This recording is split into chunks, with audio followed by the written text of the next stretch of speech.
কই গো মামু? কি আছে বলো? কোথায় ছিলে এতদিন? এই এতদিন বাইরে কাজ করছিলাম, বলে একটু দেখি ঘুরে আসি ওই সাইড। ঘোড়ার ডিম, তোমার গজল শুনবো বলে আমরা পুরো একদম হাহাকার হয়ে আছি যে আমার মামু আসবে, একটা গজল শোনাবে। শোনাবো তো।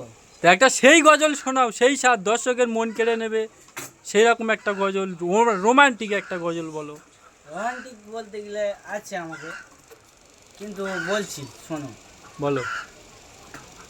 ঝাড় মধু বয় খুশিতে আনন্দে ভরে,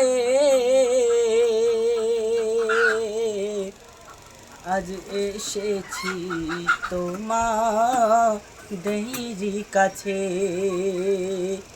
কি খুশির স্বভাব ফুটেছে এই যে মনে। মাশাআল্লাহ, মাশাআল্লাহ। তাই বলছি আমি আমার কণ্ঠে মধুর গজল, বন্ধু বলি শোনো, ওগো ভাই তোমরা শোনো।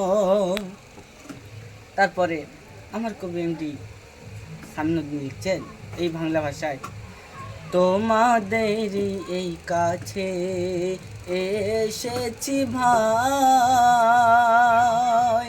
প্রতি বছরের মতো এই বছর গজল গেয়ে যাই, তোমাদের কাছে এসেছি ও ভাই যান, প্রতি বছরের মতো এই বছর গজল গেয়ে যায়, তাই খুশিতে ভরে মন, মানে না এমন,